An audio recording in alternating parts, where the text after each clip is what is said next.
여러분 이제 가정의 달이 됐습니다.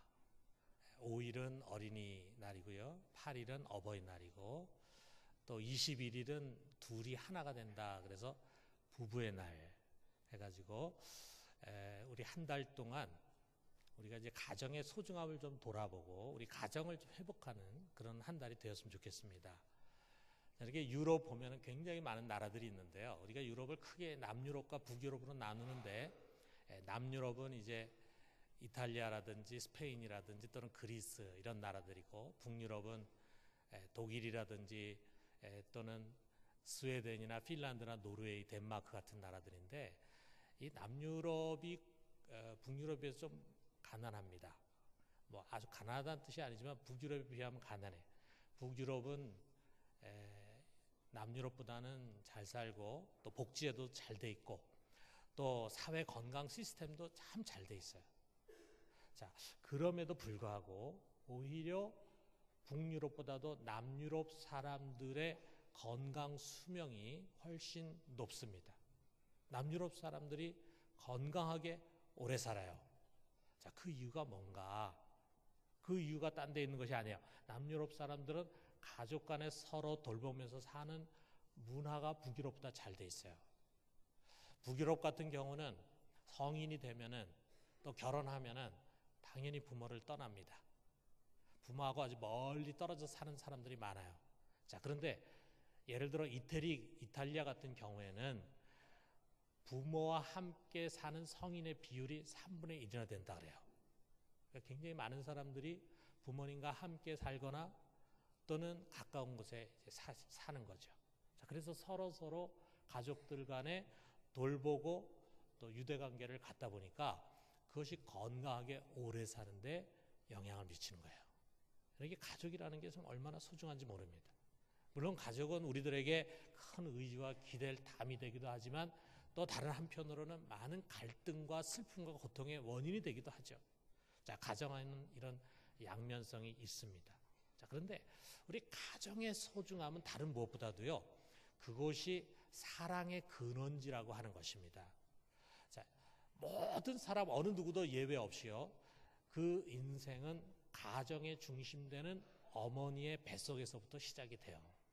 거기에서 아주 극진한 사랑과 돌봄 가운데 9달을 머무르지 않습니까? 그리고 부모님과 또 우리 조부모님, 할아버지, 할머니, 또 형제들, 이 가족들의 열렬한 환영 가운데서 세상 밖으로 나오게 되고 또 그들의 사랑 가운데서 양육을 받게 됩니다. 오늘 새 아이가 강대상 위로 올라왔어요. 교회를 방문한 2아이하고 유아세를 받은 아이 하나입니다. 우리가 확신하는 바는 이 애들이야말로 말로 다 할 수 없는 사랑 가운데서 자라고 있다라고 하는 사실이에요.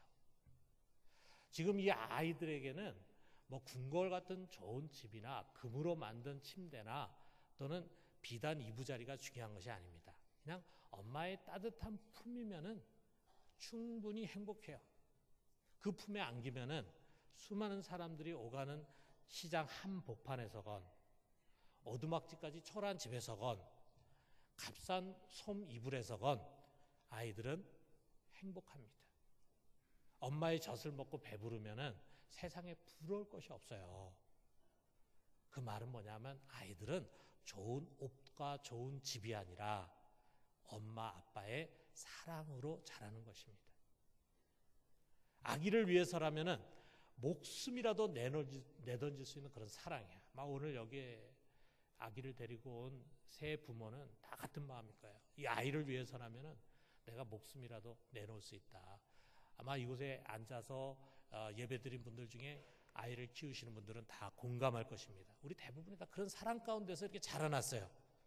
그렇기 때문에 우리는 태어나면서부터, 아니 엄마 뱃속에서부터 사랑을 배웁니다. 지식으로 배우는 것이 아니라 사랑을 직접 받고 몸으로 피부로 느끼면서 사랑을 배우는 거예요. 그런 사랑이 우리의 의식과 무의식 세계 속에 깊이 뿌리를 내립니다. 그리고 그렇게 받은 사랑은 우리로 하여금 사랑할 줄 아는 사람을 만드는 거예요. 여러분, 우리는 사랑을 받은 만큼 사랑을 하게 됩니다. 예수님도 이런 말씀하셨어요. 누가복음 7장 47절 하반절에 우리 표준 세번역으로 된 성경 보면은 용서받는 것이 적은 사람은 적게 사랑한다. 자, 우리 용서가 곧 사랑이잖아요. 그러니까 받은 사랑이 적은 사람은 적게 사랑하게 된다. 우리가 어려서부터 사랑을 잘 받지 못하고 자라는 사람은 참 사랑을 주는 것이 쉽지가 않다라는 거죠. 반면에 사랑을 많이 받은 사람은 남을 사랑하는 것이 그렇게 어렵지 않다. 어렵지 않아. 그렇기 때문에 여러분, 우리 믿음의 부모는 더욱더 많은 사랑으로 우리의 자녀들을 양육을 해야 합니다. 자, 누구나 다 겪는 것이지만 우리 어린아이를 벗어나가지고 이제 나이가 들고 머리가 커지다 보면은요, 알게 되는 것, 보게 되는 것들이 많아져요. 그것을 가지고 비교하기도 하고 또 비판하는 그런 이제 사고가 형성이 되는 거죠. 자, 그러다 보면은 남들보다 더 가난한 부모, 화목하지 못한 부모, 너무 엄격하고 권위적인 부모, 간섭이 심한 부모 등등 여러 가지 이유에서 부모를 싫어하고 원망하기도 해요. 아마 여기 지금 우리 중고등부 학생들이 앉아 있는데 저의 때를 생각해 본다면 아마 지금 여기 앉아 있는 우리 중고등부 학생들이야말로 바로 이럴 때가 아닌가 생각해요. 부모가 싫어지는 때, 부모가 싫어져. 공감하죠, 여러분? 부모에게 못마땅한 게 많아요. 어릴 때는 그저 부모의 사랑 그 안에서 거하는 게 너무 좋고 엄마 품을 떠나는 게 싫고 엄마하고 아빠하고 같이 있는 게 행복했는데 이제는 여행도 같이 안 가려고 합니다. 같이 있는 걸 싫어해. 집에 오면 자기 방 안에 들어가서 문 닫고 혼자 있는 걸 좋아해. 자, 이런 생각을 가질 때가 누구에게나 다 있는 거야. 우리 중고등부 학생들 여러분만 그런 생각 갖는 게 아니고 저도 그렇고 여기 앉아있는 어른 되신 분들 다 그런 과정을 거쳤습니다. 자, 때로는 늙어서 짐이 되는 부모를 부담스러워하기도 합니다. 자, 그러나 여러분, 우리가 나이가 들고 철이 들수록 깨닫는 것이 있어요. 우리의 부모님은 제일 먼저 우리에게 사랑을 가르쳐 주신 분입니다. 내가 커가지고 친구를 좋아하고 친구를 사랑하고 그리고 이성을 사랑하고 그 다음에 결혼해서 남편과 아내를 사랑하고 자녀를 사랑할 수 있는 것은 우리 부모에게 이 사랑을 배웠기 때문이에요. 자, 우리가 돌아보니까 하나님이 우리에게 붙여준 사랑의 교사들이 참 우리 인생에 많았습니다. 나를 많이 격려해 주신 선생님, 나를 좋아한 친구, 나를 인내로 도와준 직장 상사, 정말 계산 없는 헌신으로 나를 도와준 이웃, 교회 안에서 내가 잘 정착할 수 있도록 내가 믿음을 가질 수 있도록 정말 헌신적으로 나를 섬겼던 교회 집사님, 순장님, 자, 이런 분들을 통해서 배운 사랑이 나도 모르는 가운데 나를 보다 더 착하고 보다 더 좋은 사람으로 만드는 역할을 하는 거예요. 제가 전에도 한번 말씀드렸지만 제가 독일에 간 지 얼마 안 돼서 겪은 일인데 정말 오랫동안 잊혀지지 않고 기억나는 사건이 있어요.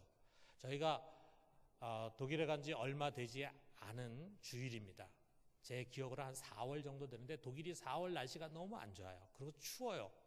그런데 그날따라 비가 굉장히 많이 억수로 많이 왔습니다.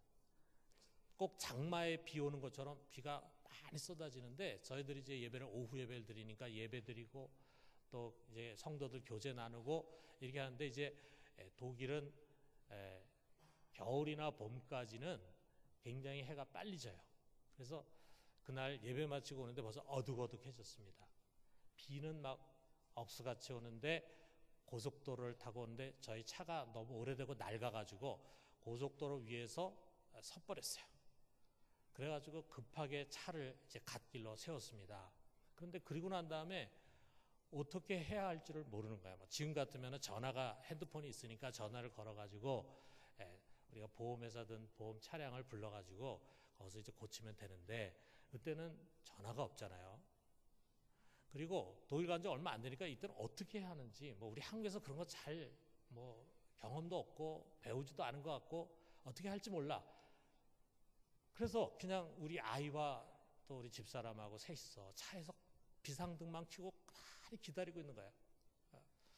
어떻게 할지 모르니까 뭐 아무리 시동을 또 걸어봐야 자동차가 시동이 걸리지가 않습니다. 자, 그런데 갑자기 차 한 대가 우리 앞에 딱 서는 거예요. 거기서 독일 부부가 나오는 거예요. 근데 우리 앞에 오더니 차가 고장 났느냐, 우리 안에 이제 타고 있는 우리들을 보면서 외국인인 줄 아니까 차 고장 났느냐, 차 고장 났다. 근데 왜 저기 안전판을 안 세웠느냐? 안전판이 뭐지? 안전판이 뭔지도 잘 모르는 거예요. 그러니까 안전판 없냐서 그런 거 없다 그랬더니 자기 차에서 안전판을 꺼내가지고 저 차 뒤쪽 한 100m쯤에 그 안전판을 세워놨어요. 삼각대. 그게 있어야 하는지도 잘 몰라서. 그 다음에 뭐 이 사람들이 본넷을 열더니 막 여기저기 보는 거예요. 막 비가 막 오니까 막 옷이 흠뻑 젖었습니다. 근데 그런 것도 상관하지 않고 다 보더니 자기 손으로는 고칠 수 없다는 걸 알았는지 본넷을 내더니 자기 차에 가가지고 로프를 꺼냅니다. 그러더니 내 차하고 자기 차를 연결을 해. 그러더니 저한테 이제 중립에다 놓고 따라오라는 거죠. 그래서 제 차를 끌고 고속도로 밖으로 나갔습니다. 그리고 공중전화 있는 데까지 가서 이 차를 세워주더니 그 다음에는 수고했다고 저희가 이제 사례를 하고 싶어 하니까 괜찮다고 하면서 굿바이 했습니다. 그래서 저희가 이제 공중전화로 우리 교인한테 가까이 사는 교인한테 전화해가지고 이제 집으로 오게 됐죠. 그들 이름도 모르고 얼굴도 모르지만 그들의 훈훈한 사랑, 그것이 지금도 잊혀지지 않아요. 그래서 그 이후로 우리가 독일에 살면서도 우리처럼 이렇게 갑자기 어려움을 당한 사람들 보면은 도와주고 싶은 마음이 나는 거예요. 그 일이 기억이 나서 여기 와서도 그 사람들 생각이 나. 그래서 정말 그때 이 사람들이 우리 도와주지 않았으면은 큰일 날 뻔했죠. 자, 여러분 우리가 살아오면서 보면은 이런 사랑의 교사들이 참 많이 있었다는 것을 알게 됩니다. 얼마나 감사합니까? 우리 이들에게서 배운 사랑을 우리 이웃에게 베푸는 자가 돼야 합니다. 자, 그런데 여러분 이런 사랑들과는 비교할 수 없는 참 사랑이 여기 있어요. 우리 하나님 아버지와 주 예수 그리스도의 사랑입니다. 우리가 태어나면서부터 이 사랑을 아는 사람은 아무도 없어요. 우리 태어나면서부터 부모의 사랑 느끼면서 자라지만 태어나면서부터 하나님의 사랑을 느끼고 자란 사람 없습니다. 오늘 여기 세례받은 아기도 부모의 신앙을 통해서 십자가의 사랑 안으로 들어왔지만 아이들은 그것을 깨달은 것이 아니에요. 이제 장성해서 언젠가 깨달을 날이 오겠죠. 그때 이제 자기 입술로 신앙을 고백하고 입교하는 겁니다. 여러분 우리도 마찬가지예요. 우리가 그분의 사랑을 지식으로가 아니라 가슴으로 깨닫는 시간이 옵니다. 때로 종종 교회 안에 예배를 드리고 오랫동안 교회 생활을 함에도 불구하고 이 사랑을 느끼지 못한 사람들이 있어요. 여러분 이 사랑을 꼭 체험해야 합니다. 여러분 성경은 우리로 하여금 하나님의 존재를 믿게 하려고 하는 책이 아니에요. 물론 성경 안에 하나님이 계시고 하나님이 세상을 만드시고 세상을 다스리신다라고 하는 것을 분명히 우리에게 가르쳐주고 있고 계시하고 있어요. 그러나 여러분 하나님이 분명히 존재하시고 세상의 창조주고 세상을 다스리는 주권자라고 하는 것을 믿는다고 해서 그리스도인이 되는 것이 아닙니다. 그리스도인이라고 하는 것은 하나님이 나를 이처럼 사랑하신다 라고 하는 것을 믿는 사람이에요. 하나님의 사랑을 믿는 사람이 그리스도인이에요. 하나님의 사랑을 받고 그 사랑을 체험한 사람을 우리는 그리스도인이라고 부릅니다. 하나님은 전지전능하시다라고 하는 말씀보다 더 앞서는 것은 하나님은 사랑이시다라고 하는 사실을 잊어서는 안 됩니다. 여러분 이 세상에 우리가 들여다보면요 사랑이 얼마나 많습니까? 사랑이 얼마나 귀합니까? 우리가 영화를 보거나 소설을 보거나 어딜 보든지 사랑 이야기로 넘치고 있죠. 우리 사람뿐만이 아니라 동물도 우리 관찰하면 동물도 사랑이 있어요. 심지어는 여러분 물도 사랑을 느껴요. 물도 사랑을 느껴요. 이 사랑이 어디서 온 것이냐? 이 모든 사랑은 그 모든 것을 만드신 하나님의 가장 중요한 속성입니다. 여러분 보이지 않지만 이 세상을 이끄시는 하나님은 율법의 하나님, 징계와 심판의 하나님이 아니라 사랑의 하나님이세요. 그렇기 때문에 세상은 사랑의 힘으로 움직여지고 있는 것입니다. 그리고 마침내 그 사랑 되시는 하나님이 그의 사랑을 분명하게 우리에게 보여주셨어요. 요한복음 3장 16절 우리가 잘 아는 말씀이잖아요. 우리 같이 한번 읽어봅시다. 하나님이 세상을 이처럼 사랑하사 독생자를 주셨으니 이를 그를 믿는 자마다 멸망하지 않고 영생을 얻게 하려 하심이라. 독생자를 세상에 내주셨습니다. 그래서 그의 아들 예수 그리스도는 이 세상에 오셨습니다. 어떻게 하셨나요? 여기 2절 하반절 보니까 그는 우리를 위하여 자신을 버리사 향기로운 제물과 희생 제물로 하나님께 드리셨느니라. 이 사랑은 세상의 어떤 사랑과도 비교할 수가 없습니다. 부모의 사랑, 남녀의 사랑 고귀하죠. 그렇지만 이 사랑 앞에서는 그것은 에로스일 뿐입니다. 에로스. 참는데도 한계가 있어요. 주는데도 한계가 있어요. 여러분 부부간에도 우리가 알잖아요. 부부간에도 아까워하는 게 있습니다. 부부간에도요. 참는데 한계가 있어요. 그 참는 한계를 넘어서면 폭발하는 거예요. 싸우는 거예요. 이제. 우리 연애하는 남녀들도 굉장히 사랑이 깊은 것 같아도요. 잘 싸웁니다. 왜 싸웁니까? 못 참는 거죠. 한계가 있어요. 한계. 그 사랑의 한계. 때로는 아주 이기적입니다. 때로는 조건적이고 때로는 감정적이다 보니까 상처를 주는 사랑이에요. 그런데 예수 그리스도의 사랑은 그런 사랑이 아닙니다. 그 사랑은 조건이 없어요. 이유도 없어요. 한계도 없어요. 무한한 사랑이에요. 그는 우리를 위해서 자신을 버리셨다 그랬어요. 자신을 버리사. 이게 그의 사랑을 한마디로 표현해 주는 말씀입니다. 그는 우리를 위해서 자신을 버리셨어요. 자신. 우리를 죄의 구덩이에서 건져내시고 죄의 형벌을 면하게 하기 위해서 그가 대신 죄를 뒤집어 썼어요. 죄인이 됐습니다. 그리고 형벌을 당했어요. 자기의 몸을 희생 제물로 십자가 형틀에 매다셨습니다. 여러분, 우리 한번 생각해 봐요. 이런 사랑을 이 각박한 세상 어디서 또 찾을 수 있을까? 이거 반만한 사랑도 우리가 찾을 수 있을까요, 여러분? 누군가 나를 위해 자기를 희생한다? 이 지극히 계산적이고 타산적인 세상에서 더치페이하고 자기 권리를 다 갖고 다 찾고 자기 변명을 위해서는 없는 얘기도 만들어가지고 뒤집어 씌우는 이 비정한 세상에서 나 대신에 누군가 내가 잘못한 것을 뒤집어 쓰고 나 대신에 누군가 얻어맞고 나 대신에 누가 욕 맞고 욕 듣고 나 대신에 누가 자기의 생명을 내놓는다. 여러분 이거 생각할 수 있습니까? 우리가 어디서 그것에 반이나 되는 사랑을 경험할 수 있겠어요? 학교에서, 직장에서, 가정에서? 아닙니다. 못합니다. 만약 그런 비슷한 것이라도 경험한다면요, 아마 그 충격이 우리의 평생의 삶을 변화시키는 계기가 될 수 있을 거예요. 더구나 우리 아랫사람도 아니고 또 우리와 같은 친구도 아니고 만유의 왕 되시고 만주의 주 되신 분이 홀로 영광받기에 합당하신 하나님이 나 같은 미물을 위해서 이처럼 자신을 희생한다. 여러분 이거는 정말 있을 수 없는 이야기입니다. 동화 같은 이야기고 비현실적인 이야기예요. 그런데 이것이 사실입니다. 주님께서 여러분과 나를 그렇게 사랑하셨어요. 우리가 그 은혜를 잊고 그 사랑을 맛보았습니다. 그래서 우리는 그리스도인이라고 불림을 받습니다. 그렇다면 그리스도인들은 어떻게 살아야 될까? 여기에 1절과 2절 상반절이 이것을 말합니다. 우리 같이 한번 읽어봅시다. 그러므로 사랑을 받는 자녀같이 너희는 하나님을 본받는 자가 되고 그리스도께서 너희를 사랑하신 것 같이 너희도 사랑 가운데서 행하라.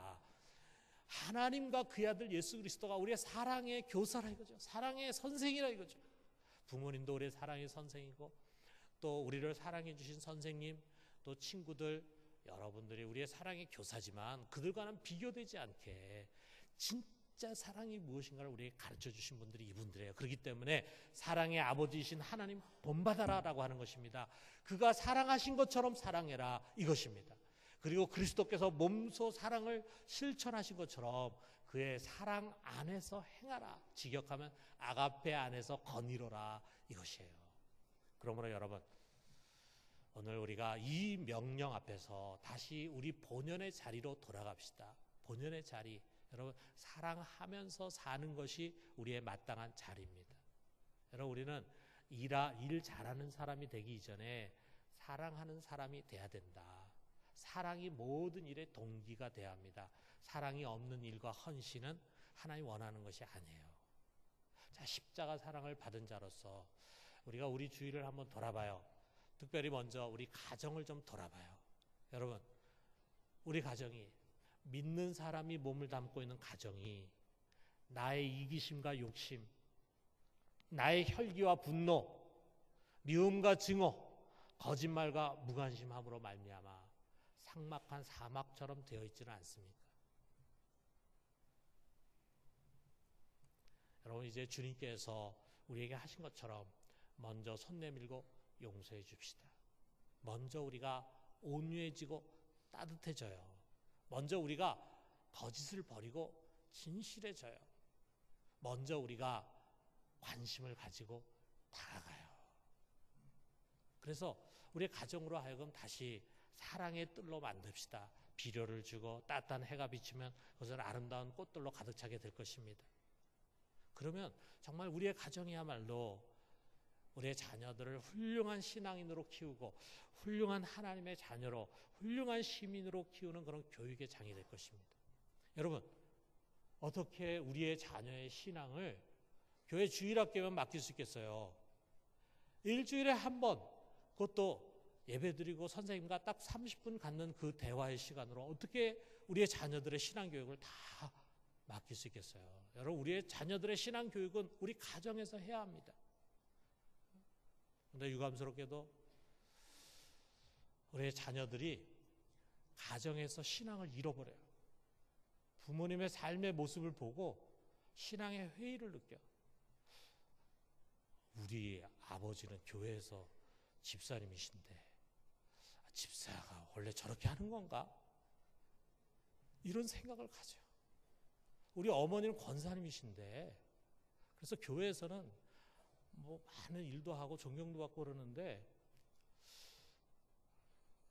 집에서 보면은 제가 믿는 신앙인인가 이런 생각을 갖게 된다면 우리의 자녀들이 어떻게 신앙을 가질 수 있겠습니까? 여러분, 우리 가정이 우리의 자녀들의 신앙을 세워가는 그런 교육의 장이 돼야 합니다. 그러기 위해서는 여러분, 우리가 다시 우리가 받은 그리스도의 사랑을 제일 먼저 우리의 가정에서 실천합시다.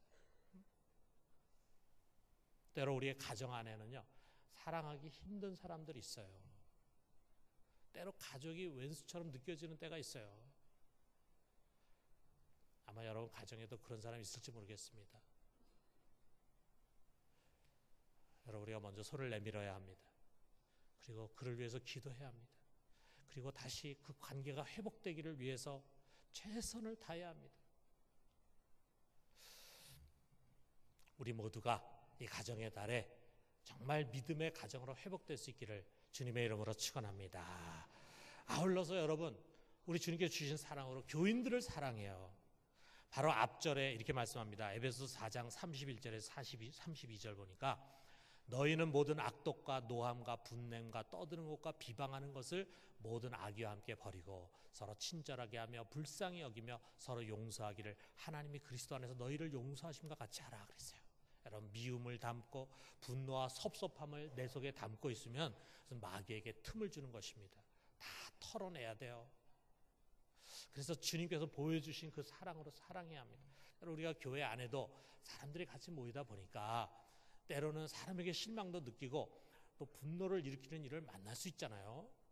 그런 일을 만나면은 목사인 저도 화가 납니다.